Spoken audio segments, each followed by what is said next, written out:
Welcome to yo movie explainer. आज हम जिस मूवी की एक्सप्लेन करने जा रहे हैं वो एक नेपाली पीरियोडिक एक्शन मूवी है जिसकी IMDb रेटिंग है 8.5 और उसे करीब 97% गूगल यूजर्स ने पसंद किया है। हम किसी और मूवी की नहीं बल्कि प्रेम गीत 3 की बात कर रहे हैं। इस मूवी की एक्सप्लेनेशन सुनने के लिए आपको पहले के पार्ट्स देखने की कोई जरूरत नहीं है क्योंकि ये बिल्कुल नई कहानी है। तो चलिए प्रेम और गीत की लव स्टोरी सुनते हैं। मूवी स्टार्ट होती है और हमें पहाड़ों के बीच एक राजाए खजक को दिखाया जाता है जिस पर युद्धवीर नाम के राजा राज करते हैं। इस राजाए के अंदर 7 गांव आते हैं जिस पर युद्धवीर ने अपना कब्जा जमाया था। साथ ही उन 7 गांव के लोगों से कर यानी कि टैक्स भी लेता था। टैक्स के रूप में उन गांव वालों को खेत में उगाई हुई फसल के आधे से अधिक हिस्सा दरगाह को देना होता था। इस बात से राजा को कोई फर्क नहीं पड़ता कि फसल हुई या नहीं, लेकिन टैक्स फिर भी देना ही होता है। दरगाह मतलब क्योंकि ये नेपाली मूवी है तो आप दरगाह को एक राजाए या किंगडम मान सकते हैं। आगे राजा युद्धवीर अपने बेटों अमन और प्रेम का फ्यूचर जानने के लिए एक तांत्रिक माया के पास आते हैं जो उन्हें बताती है कि जहां एक तरफ अमन 7 गांव पर राज करेगा तो वहीं दूसरी तरफ प्रेम पूरे संसार पर राज करेगा। लेकिन उसके लाइफ की सबसे बड़ी रुकावट प्रेम यानी कि उसका प्यार बनेगा। और आगे हमें राजा के 2 बेटों को दिखाया जाता है जो जंगल में शिकार करने गए होते हैं। तभी उनके ऊपर कुछ नकाबपोश लोग हमला कर देते हैं जिन्हें दोनों मार गिराते हैं और महल में आ जाते हैं। महल में इस बात की चर्चा हो जाती है कि आखिर वो नकाबपोश लोग कौन थे। वो लोग अनुमान लगाते हैं कि शायद ये इन्हीं 7 गांव के लोगों में से कुछ लोग हैं जो कि दरगाह से बदला लेना चाहते हैं। लेकिन राजा का सलाहकार हाजी उनसे कहता है कि गांव वालों के अंदर इतनी हिम्मत नहीं है कि वो दरगाह के खिलाफ जा सके, ये कोई और ही है। लेकिन प्रेम का मानना होता है कि ये अटैक पूरी तरीके से प्लान करके किया गया था और हो ना हो इन सब के पीछे किसी बड़े आदमी का हाथ है। जिसके बाद दोनों राजकुमार आराम करने चले जाते हैं और कुछ बात करने लगते हैं जिससे हमें पता चलता है कि अमन अपने पिता की तरह ही इन 7 गांव का राजा बनना चाहता है। तो दूसरी तरफ प्रेम की सिर्फ इतनी ही इच्छा होती है कि फिलहाल के लिए उसे किसी की चीज लौटानी है। जिसके बाद हमें बैक स्टोरी दिखाई जाती है कि जब राज युद्धवीर वसूली कर रहे होते हैं तो एक किसान की फसल ना होने की वजह से उसे अपने बीवी की कंगन देने पड़ते हैं, जो देख उसकी बेटी बहुत रोने लगती है। प्रेम भी वहीं खड़ा होता है और ये सब देख वो ठान लेता है कि वो उस लड़की को उसके कंगन वापस करके रहेगा। आगे राजा अपने बड़े बेटे अमन को पड़ोसी राजाए नाका भेजते हैं ताकि वो उनसे गोला बारूद की मांग कर सके। अमन के जाने के बाद प्रेम फैसला करता है कि वो 7 गांव जाएगा और उन नकाबपोशों के बारे में पता करेगा। साथ ही वो अकेले जाने का फैसला करता है क्योंकि उसे कोई गांव में जानता नहीं था। जिसके बाद राजा उसे जाने की अनुमति दे देते हैं। प्रेम अपने सफर पर निकल जाता है और वो उसी लड़की के गांव जाता है जहां उसे वही लड़की यानी कि गीत दिखती है, जिसे देखने के बाद प्रेम की खुशी का ठिकाना नहीं रहता।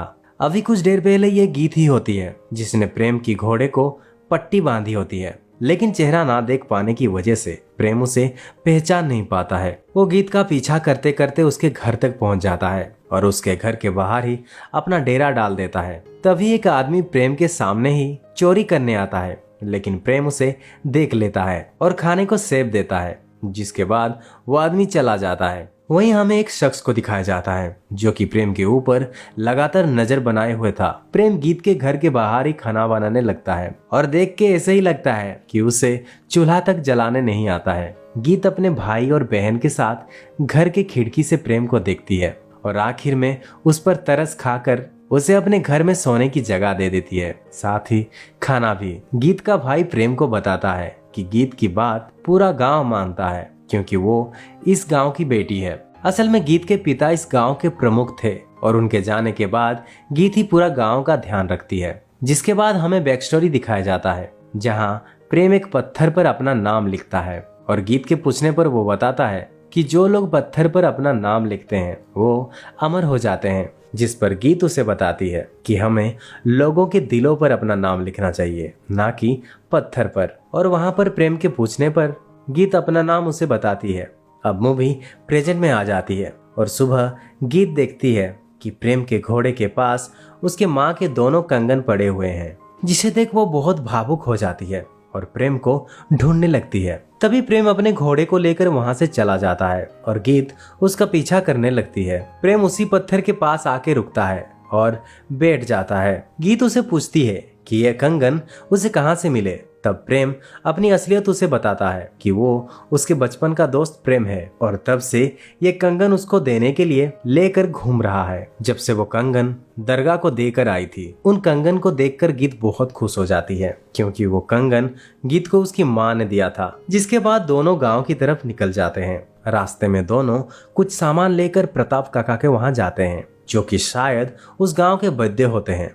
प्रताप काका प्रेम के गले के लॉकेट को देखकर समझ जाते हैं कि प्रेम दरगाह का राजकुमार है और वो गीत को अकेले में बुलाकर समझाते हैं कि उसे प्रेम से दूर रहना चाहिए क्योंकि दरगाह के लोगों ने उसके गांव और उसके परिवार पर बहुत अत्याचार किए हैं। लेकिन गीत का मानना था कि प्रेम उन सब से अलग है। दूसरी तरफ हमें अमन को दिखाया जाता है, जो नक्का के लोगों से मुलाकात करता है। साथ ही नक्का का राजा दरगाह के साथ रिश्ता जोड़ने की बात करता है, जिस पर अमन उसे खजाक आकर अपने पिता से बात करने को बोलता है। इधर प्रेम और गीत के बीच में नजदीकियां बढ़ने लगती है। साथ ही दोनों एक दूसरे के साथ काफी समय बिताते हैं। प्रेम जब कुछ सामान लेकर प्रताप काका के वहां जाता है तो उसे गीत से दूर रहने को बोलते हैं। साथ ही वो नकाब फौज के हमलों के लिए दरगाह को ही दोष देते हैं। इधर खजाक में नागा के तरफ से दोनों राजकुमार प्रेम और अमन के लिए रिश्ता आता है, जिसे राजा युद्धवीर खुशी खुशी स्वीकार कर लेता है।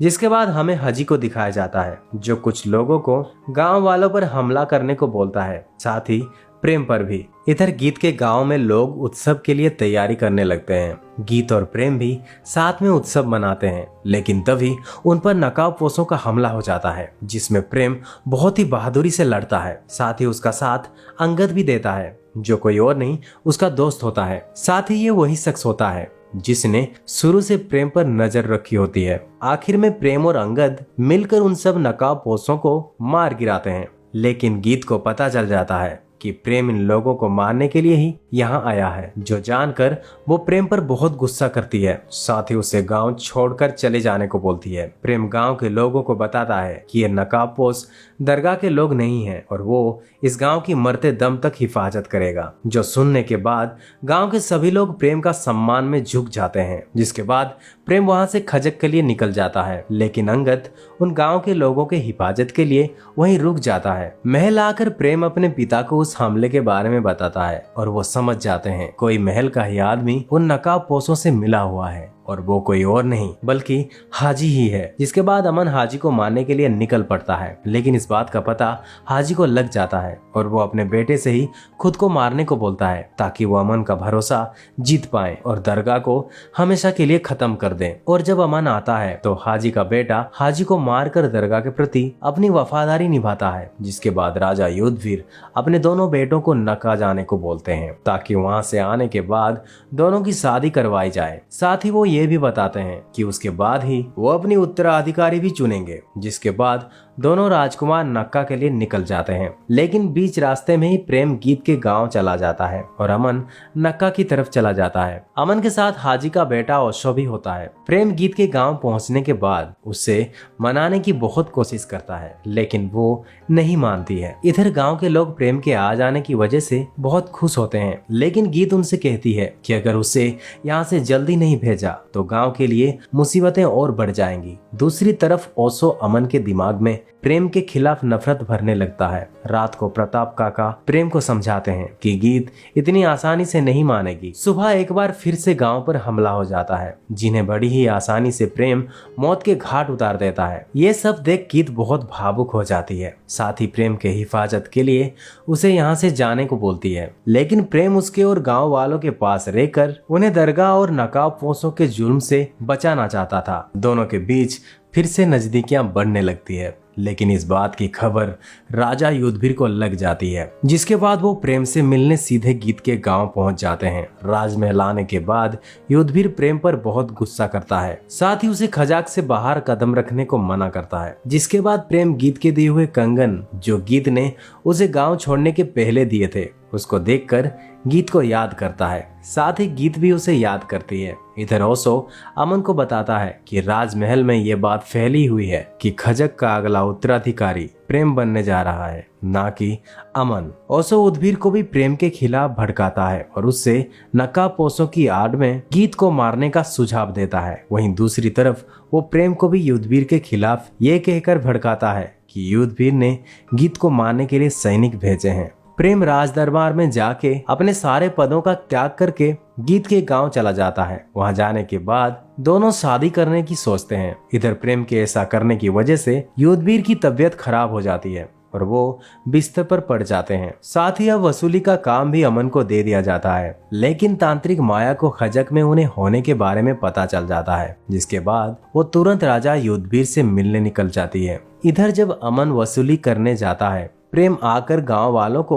टैक्स देने से मना कर देता है, जिस पर अमन उसे धमकाता है। लेकिन तभी युद्धवीर आकर ये कहते हैं कि प्रेम जैसा चाहता है उसे वैसा करने दे। इस बात से अमन को बहुत गुस्सा आता है। इधर युद्धवीर की तबीयत पहले से ज्यादा खराब हो जाती है। साथ ही माया उन्हें बताती है कि अगर प्रेम की बात नहीं सुनी गई तो जल्द ही पूरा दरगाह खत्म हो जाएगा। जिसके बाद युद्धवीर प्रेम को अगला राजा बनाने का फैसला लेते हैं। लेकिन इससे पहले कि यह बात लोगों तक पहुंच पाती, अमन युद्धवीर को मौत के घाट उतार देता है और खजाक का नया राजा बन जाता है। इधर गीत प्रेम को तालाब पर अपने मां बनने की खबर सुनाने के लिए बुलाती है, लेकिन इससे पहले कि वो प्रेम को कुछ बता पाती, अमन गीत को मार देता है। वो प्रेम पर भी हमला करता है, लेकिन सही समय पर अंगद आ जाता है और प्रेम को वहां से उठाकर ले जाता है। जिसके बाद अमन गीत को उसी के गांव वालों के सामने सूली पर लटका देता है। साथ ही वो तांत्रिक माया को भी मार डालता है। वहीं ओशो अपने काम को सही होता देख मन ही मन खुश होता है। इधर प्रेम को ढूंढने के लिए अमन पूरी गांव को तबाह करने लगता है। कई घरों में